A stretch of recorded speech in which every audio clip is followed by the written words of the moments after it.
नमस्कार फ्रेंड्स, आपका स्वागत है मेरे इस नए वीडियो में। फ्रेंड्स, कंप्यूटर के हर एक टॉपिक को इस चैनल पर कवर कर लिया गया है। इनमें से MS word, MS Excel, MS PowerPoint, इन सभी से संबंधित टॉप 30 वन लाइनर्स हर एक टॉपिक से संबंधित इस वीडियो पर, इस चैनल पर आपको मिल जाएंगे। इस वीडियो के डिस्क्रिप्शन में आपको लिंक मिल जाएगा उस प्लेलिस्ट का, जिसमें सभी के सभी टॉपिक्स को बारी बारी से पूरी डिटेल से कवर किया गया है। इंटरनेट को भी और ईमेल को भी कवर किया गया है फ्रेंड्स। तो पहला क्वेश्चन देख लेते हैं। ये कंप्यूटर मेमोरी से संबंधित वीडियो है और तीसरा वीडियो है कंप्यूटर मेमोरी से संबंधित। पहले वीडियो में टॉप 30 वन लाइनर्स कवर किए गए थे, उसके बाद MCQ, इसमें प्रीवियस एग्जाम्स में पूछे हुए क्वेश्चंस कवर किए गए हैं। तो ये है रैम और रोम और हार्ड डिस्क व माइक्रो प्रोसेसर, ये कहाँ पर होते हैं? सभी के सभी ये कंप्यूटर के मेमोरीज के पार्ट्स हैं। कंप्यूटर की ये दोनों प्राइमरी मेमोरी हैं, हार्ड डिस्क सेकेंडरी मेमोरी है। ये सभी के सभी कहाँ पर होती है? माइक्रो प्रोसेसर कहाँ पर होता है? तो ये सभी के सभी मदरबोर्ड पर लगे होते हैं। सभी का इनकी जगह कौन सी है? मदरबोर्ड। कंप्यूटर की मुख्य मेमोरी यानी मेन मेमोरी कौन सी कहलाती है? मेन मेमोरी कंप्यूटर की कहलाती है रैम। रैम की फुल फॉर्म होती है रैंडम एक्सेस मेमोरी। और रैम को क्या बोलते हैं? वोलेटाइल मेमोरी भी बोलते हैं फ्रेंड्स, इसको वोलेटाइल। ये पॉइंट जरूर याद रखें, वोलेटाइल यानी ये पावर सप्लाई बंद होते ही ये मेमोरी गायब हो जाती है, इस कारण से इसको वोलेटाइल यानी अस्थिर मेमोरी बोलते हैं। नॉन परमानेंट टेम्परेरी मेमोरी इसको बोलते हैं, टेम्परेरी मेमोरी भी बोल देते हैं रैम को। और ये सबसे महंगी मेमोरी होती है रैम। इंटरनल मेमोरी भी इसको बोल देते हैं, आंतरिक मेमोरी है ये कंप्यूटर की। और इसका एक और पार्ट है आंतरिक मेमोरी में रोम। रोम भी इसी के साथ प्राइमरी मेमोरी में इसी का पार्ट है। अगला प्रश्न फ्रेंड्स कमेंट्स में लिखकर बताइएगा, USB किस टाइप की स्टोरेज है? प्राइमरी स्टोरेज डिवाइस है या फिर सेकेंडरी स्टोरेज डिवाइस? कंप्यूटर की मेमोरी फ्रेंड्स जैसे कि आपको पता है दो प्रकार की होती है, एक तो प्राइमरी मेमोरी होती है और दूसरी सेकेंडरी मेमोरी। तो USB किस पर टाइप की मेमोरी में आता है? सेकेंडरी स्टोरेज मेमोरी में, सेकेंडरी स्टोरेज डिवाइसेज में आता है। USB की फुल फॉर्म होती है यूनिवर्सल सीरियल बस, ये इसकी फुल फॉर्म रहती है।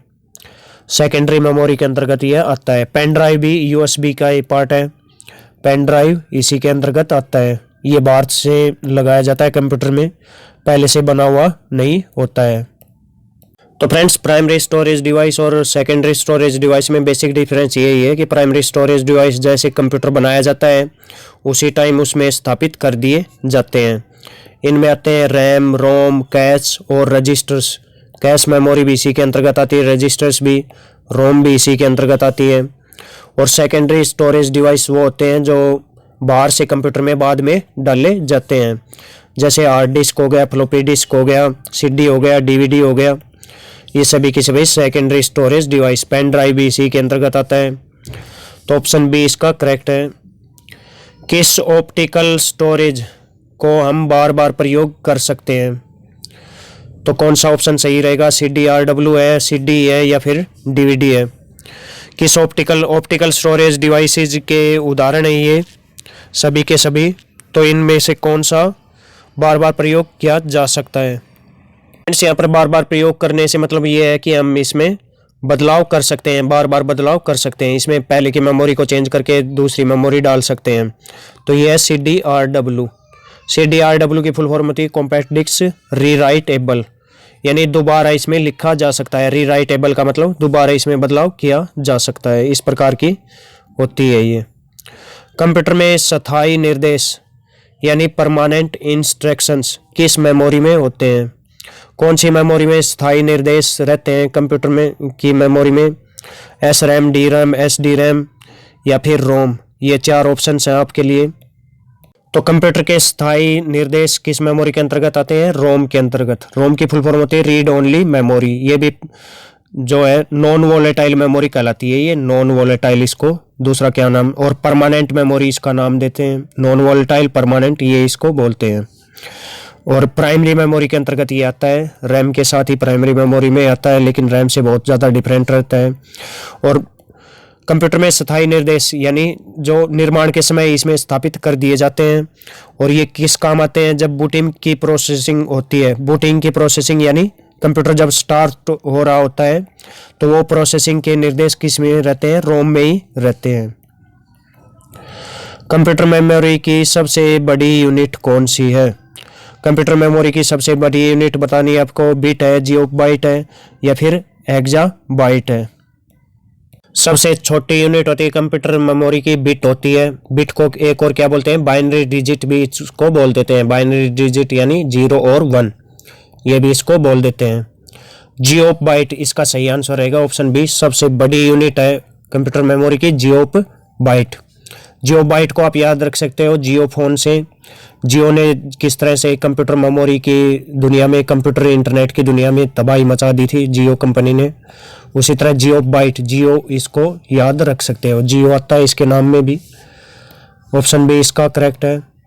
ये कंप्यूटर मेमोरी यूनिट्स की पूरी टेबल आप देख सकते हैं। सबसे ऊपर है बिट है, उसके बाद निबल आती है, फिर बाइट आती है, kilobyte, megabyte, gigabyte, terabyte, petabyte, exabyte, zettabyte, yottabyte और उसके बाद ब्रोंटोबाइट और उसके सबसे लास्ट में आती है जियोबाइट। ये सबसे बड़ी यूनिट है कंप्यूटर मेमोरी की। नेक्स्ट क्वेश्चन, कौन सी मेमोरी सीपीयू से जुड़ी हुई होती है? सीपीयू से कनेक्टेड रहती है, कौन सी है वो? रैम। रैम की full form random access memory.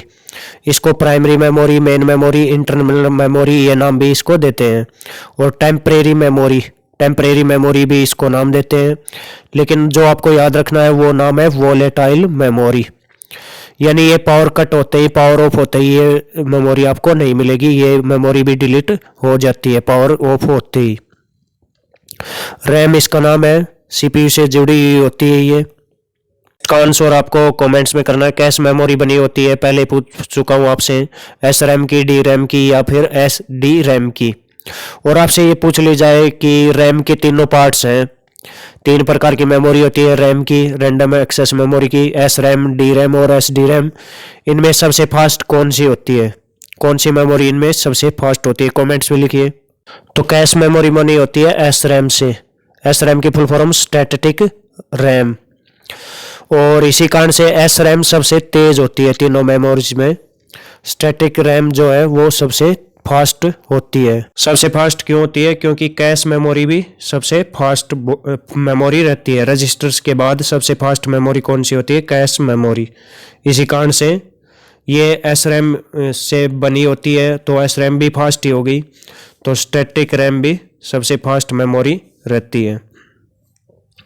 Next, primary memory के दूसरे नाम क्या हैं? तो ये ऑप्शंस आपको दिए गए हैं। प्राइमरी मेमोरी के दूसरे नाम क्या है? मुख्य मेमोरी यानी मेन मेमोरी बोलते हैं इसको। रैम और रोम, ये भी प्राइमरी मेमोरी के पार्ट्स हैं, यानी प्राइमरी मेमोरी को ही दूसरा नाम बोल देते हैं, रैम एंड रोम। आंतरिक मेमोरी, इसको इंटरनल मेमोरी भी बोलते हैं, इंटरनल मेमोरी, मेन मेमोरी। तो ये सभी इसका आंसर हो गया। ऑप्शन डी इसका करेक्ट रहेगा। प्राइमरी मेमोरी के ये सभी के सभी नाम हैं। किसे मुख्य भंडारण कहा जाता है? कंप्यूटर में मुख्य भंडारण किसको कहा जाता है? 2 ऑप्शंस हैं, मेमोरी को कहा जाता है या फिर नियंत्रण इकाई को। पटवार परीक्षा में प्रीवियस एग्जाम्स में पूछे हुए क्वेश्चंस आ गए हैं फ्रेंड्स सब। तो मुख्य भंडारण, मेन स्टोरेज कंप्यूटर का क्या होता है? मेमोरी होती है। मेमोरी में ये सब कुछ स्टोर किया जाता है कंप्यूटर से संबंधित। और प्राइमरी और आंतरिक, ये मेन होता है मुख्य भंडारण। इनमें से भी मेन, यदि मेमोरी में से भी मेन आपको पूछ लिया जाए तो प्राइमरी स्टोरेज वो मुख्य भंडारण, रैम एंड रोम ये मुख्य होते हैं। इंटरनल मेमोरी मेन मेमोरी होती है कंप्यूटर की। सेकेंडरी मेमोरी को मुख्य भंडारण नहीं माना जाता है, वो सपोर्ट के लिए सहायक भंडारण उसको बोलते हैं। सेकेंडरी मेमोरी को सहायक भंडारण बोलते हैं। और प्राइमरी मेमोरी को फ्रेंड्स सेमीकंडक्टर मेमोरी भी बोल देते हैं। ये पॉइंट भी जरूर याद रखें, एग्जाम्स पॉइंट ऑफ व्यू से बहुत इंपॉर्टेंट है। सेमीकंडक्टर मेमोरी भी बोल देते हैं प्राइमरी मेमोरी को। नेक्स्ट, जानकारी की सामग्री किस में जमा हो जाती है? तो ये एक मेमोरी डाटा रजिस्टर होता है, MDR इसको शॉर्ट में बोल देते हैं। इसमें जमा होती है जानकारी की सामग्री। नेक्स्ट, CGL में पूछा हुआ क्वेश्चन, कंप्यूटर की द्वितीय संग्रहण सिस्टम सेकेंडरी स्टोरेज के रूप में निम्न में से कौन सा किसका इस्तेमाल करते हैं? तो 4 ऑप्शंस आपको दिए गए हैं। तो ईपीरोम, रोम और रैम ये सभी क्या होते हैं? प्राइमरी स्टोरेज होते हैं, प्राइमरी स्टोरेज डिवाइसेज होते हैं। लेकिन फ्लॉपी जो है, फ्लॉपी डिस्क है, वो सेकेंडरी स्टोरेज में आती है। ये और यहाँ पर सेकेंडरी स्टोरेज के बारे में ही पूछा गया है। तो फ्लॉपी क्या हो गया? सेकेंडरी स्टोरेज में आ गया। ऑप्शन ए इसका करेक्ट हो गया। प्राइमरी मेमोरी स्टोरेज में आती है रैम और रोम। नेक्स्ट, सीडी की फुल फॉर्म होती है कॉम्पैक्ट डिस्क, और ये एक ऑप्टिकल डिवाइस है सीडी। इसमें किस तकनीक का इस्तेमाल होता है? 4 ऑप्शंस दिए गए हैं, बहुत बार पूछा हुआ रिपीट हुआ क्वेश्चन है ये एग्जाम्स में। तो किस तकनीक का इस्तेमाल होता है? 4 इसमें से लेजर तकनीक का इस्तेमाल होता है सीडी में। लेजर तकनीक, ऑप्शन डी इसका करेक्ट रहेगा। लेजर की फुल फॉर्म लिख रखी है light amplification by stimulated emission of radiation, ये लेजर की फुल फॉर्म है। सब इनमें से सबसे महंगी मेमोरी कौन सी है? सबसे महंगी मेमोरी पूछ रखा है। इससे पहले भी ये क्वेश्चन आ चुका तब, लेकिन इसका आंसर अलग था, ऑप्शंस अलग थे। लेकिन यहाँ ऑप्शंस अलग हैं, आंसर भी उससे मिलता जुलता ही है। हालांकि सबसे महंगी memory 4 options, hard disk, CD, DVD या फिर कैश। सबसे महंगी मेमोरी, सबसे कॉस्टली मेमोरी इनमें से है friends cache memory. Option D इसका करेक्ट रहेगा। हार्ड डिस्क वो मेमोरी है जो सबसे ज़्यादा बड़ी साइज में बड़ी, यानी सबसे ज़्यादा डाटा स्टोर करने वाली मेमोरी कौन सी है? Hard disk. सबसे सस्तियों में गिनती होती है सीडी की। सीडी सबसे सस्ती मेमोरी मानी जाती है। सीडी डीवीडी भी उसके बाद आती है। और कैश मेमोरी ये सबसे महंगी होती है। और पिछले क्वेश्चन में इसका आंसर था रैम।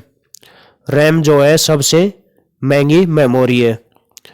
और RAM memory is costly but storage size is less. और कैश मेमोरी किसके अंतर्गत आती है? रैम के अंतर्गत ही आती है जो है कैश मेमोरी भी रैम के अंडर ही आती है। इस कारण से ये भी सबसे महंगी मेमोरी होगी, कैश भी। और सबसे फास्ट मेमोरी कौन सी है? वो भी इनमें से यदि पूछा जाए तो वो है कैश मेमोरी। कैश मेमोरी सबसे फास्ट है। उसके बाद रैम हो गई। रैम को ही सबसे, रैम यदि ऑप्शन में कैश ऑप्शन में ना हो तो रैम सही माना जाएगा।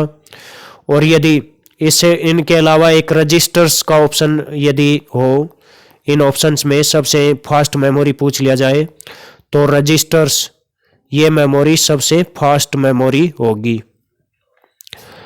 नेक्स्ट क्वेश्चन, माइक्रोसॉफ्ट के द्वारा कौन सा ऑनलाइन स्टोरेज ड्राइव उपलब्ध कराया गया है?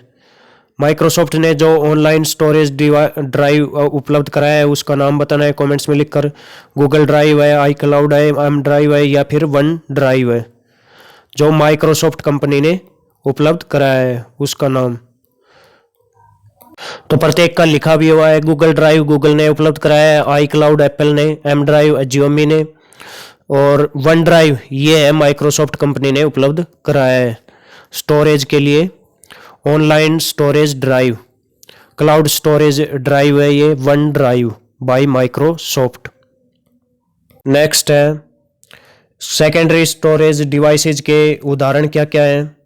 प्राइमरी स्टोरेज डिवाइसेज के उदाहरण मैंने आपको बता दिए, पहले डिस्कस हो चुका है। रैम, रोम ये सभी, रैम, रोम, कैश मेमोरी और रजिस्टर्स ये सभी क्या आते हैं? प्राइमरी मेमोरी के स्टोरेज डिवाइसेज आते हैं।